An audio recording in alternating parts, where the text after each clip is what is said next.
ناظرین، عطا اللہ تارڑ جو کہ معاون خصوصی ہیں پرائم منسٹر آف پاکستان کے، وہ کہتے ہیں کہ توشہ خانہ کیس میں عمران خان کی جو چوری ہے وہ ثابت شدہ ہے۔ یعنی توشہ خانہ کیس سے عمران خان صاحب نے جو گھڑی خریدی تھی، عطا اللہ تارڑ صاحب یہ کہتے ہیں کہ وہ چوری شدہ تھی اور وہ چوری ثابت شدہ ہے۔ اسی سلسلے میں رات گئے عمران خان صاحب نے قوم سے خطاب کیا اور انہوں نے اس توشہ خانہ کا ذکر کیا تھا۔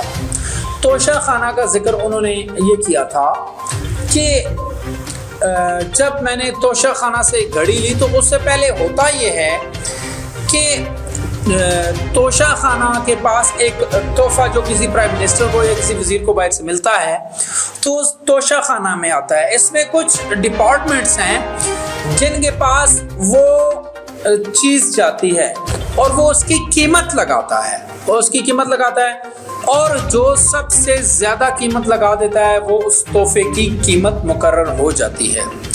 تو جب ایک تحفے کی قیمت مقرر ہو جاتی ہے تو اس کا جب ہماری حکومت تھی تو اس کا 20% ادا کر وہ توشہ خانہ جس کو ملتا تھا وہاں سے وہ لے سکتا تھا۔ لیکن جب ہم آئے تو ہم نے اس کی جو ویلیو تھی توشہ خانہ کے تحفے کی وہ ہم نے 50% پہ کر دی اور میں نے 50% رقم ادا کر کے وہ توشہ خانہ سے گھڑی خریدی۔ اب سابق prime minister of Pakistan Imran Khan کہتے ہیں کہ جس کی جو چیز ہوتی ہے جو خریدتا ہے وہ اس کی چیز ہے، اسے بیچ بھی سکتا ہے۔ انہوں نے الزام لگایا کہ آج دن تک توشہ خانہ نے جب کسی کو ایک چیز دی، ایک تحفہ دیا، اسے بیچا تو آج دن تک اس سے سوال ہوا ہے کہ آپ نے اس تحفے کا کیا کیا ہے؟ نہیں، ایسا سوال نہیں ہوا۔ تو مجھ سے ایسا سوال کیوں کیا جا رہا ہے کہ میں نے تو پوری رقم ادا کی ہے، 50% رقم ادا کی ہے اور تب میں نے وہ گھڑی۔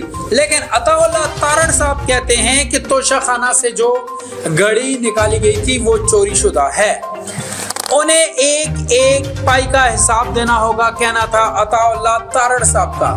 یعنی عمران خان صاحب نے جو گھڑی چوری کی بقول ان کے، اس گھڑی کا انہیں حساب دینا ہوگا۔ تفصیلات کے مطابق وزیر اعظم کے معاون خصوصی عطا اللہ تارڑ نے میڈیا سے گفتگو کرتے ہوئے کہا کہ پی ٹی آئی والے فوجی تنصیبات پر حملہ کرنے کے بعد انصاف مانگ رہے ہیں۔ ٹھیک ہے، اچھا، اب الزام ہے حکومت کی جانب سے کہ پاکستان تحریک انصاف یا ان کے ورکرز نے یا ان کی لیڈرشپ نے فوجی تنصیبات کے اوپر حملہ کیا۔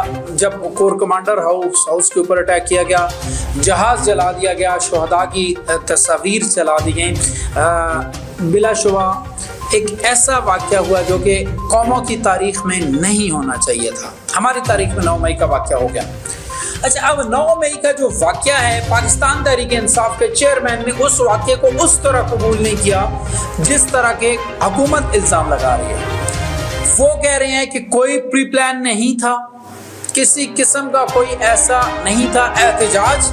چیئرمین تحریک انصاف نے کہا کہ احتجاج سب کا قانونی حق ہے اور پرامن احتجاج کیا پاکستان تحریک انصاف کے ورکرز نے، لیکن انہوں نے کہا کہ کچھ ایسے عناصر بیچ میں شامل ہو گئے جو کہ جوش دلاتے تھے، غلط راستہ بتاتے تھے اور ورکرز اس جانب چل پڑے اور انہوں نے ملکی تنصیبات کو، قومی تنصیبات کو نقصان پہنچایا۔ اب اس میں تحریک انصاف کے چیئرمین کہہ رہے ہیں کہ انصاف کیا جائے، انصاف یہ کیا جائے کہ شفاف تحقیقات کی جائیں کہ یہ واقعہ کیوں پیش آیا، کیا واقعہ اس کے پیچھے پاکستان تحریک انصاف کی لیڈرشپ شامل تھی یا اس واقعے کی کوئی اور وجہ ہے۔ یہ ڈیمانڈ کیا پاکستان تحریک انصاف کے چیئرمین نے۔ انہوں نے کہا کہ ہم 9 مئی کو توڑ پھوڑ کرنے والوں کو ہار پہنائیں، یہ کہنا تھا عطا اللہ تارڑ صاحب کا۔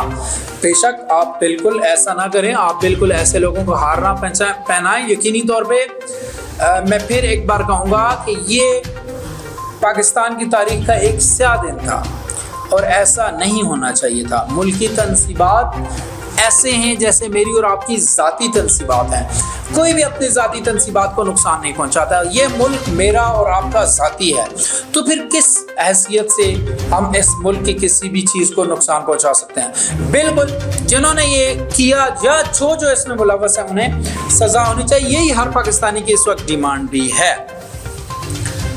انہوں نے توشہ خانہ کیس پر بات کرتے ہوئے کہا، عطا اللہ تارڑ صاحب نے، چیئرمین پی ٹی آئی سزا سے بچنے کے لیے تاخیری حربے استعمال کر رہے ہیں، توشہ خانہ میں چوری کی ہے تو جواب دینا پڑے گا۔ وہ کہتے ہیں کہ اگر توشہ خانہ سے عمران خان صاحب نے چوری کی ہے تو اس کا جواب دیں۔ مزید انہوں نے یہ بھی کہا کہ ہمیں کہتے ہیں رسیدیں دکھاؤ اور تلاشی دو، تو یعنی ان کا کہنا ہے کہ اب خود بھی تلاشی دو، اب خود بھی رسیدیں دکھاؤ کہ کیا ہوا ہے۔ اچھا، اس سے پہلے رانا ثناء اللہ صاحب نے کیا کہا؟ رانا ثناء اللہ صاحب کہتے ہیں جی کہ پی ٹی آئی کو الیکشن میں حصہ لینے کی اجازت نہ دی جائے، جو ٹولہ 9 مئی کے پرتشدد واقعات کا ذمہ دار ہے اس کو سیاست کرنے کی اجازت نہیں ہونی چاہیے۔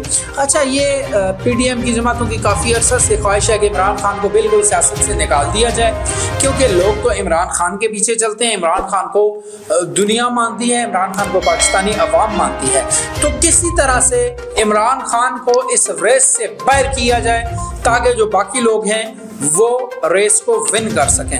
جب تک ان کے خیال میں جب تک عمران خان اس ریس کی دوڑ میں شامل ہیں تب تک پی ڈی ایم جماعتوں کے لیے جیتنا تھوڑا مشکل ہو جائے گا، اس لیے پی ڈی ایم جماعتوں کی یہ خواہش ہے۔ لیکن یہ ایک پاکستان ہے، یہاں پہ ایک آئین ہے، یہاں پہ قانون ہے، یہاں کے ادارے مضبوط اور خود مختار ہیں، تو فیصلہ آئین اور قانون کے مطابق ہوگا کہ پی ٹی آئی کے اوپر پابندی لگانی ہے یا پاکستان تحریک انصاف کو اسی طریقے سے الیکشن لڑنے کی اجازت دی جائے اور شفاف تحقیقات کر کے 9 مئی کے جو واقعے کے ملزمان ہیں انہیں قراروا کی سزا دی جائے تاکہ آئندہ بعد کسی قسم کا ایسا کوئی مسئلہ پیدا نہ ہو۔ اب تک کے لیے اتنا ہی، اپنا خیال رکھیے گا، اپنے چینل کا بھی۔ اللہ حافظ۔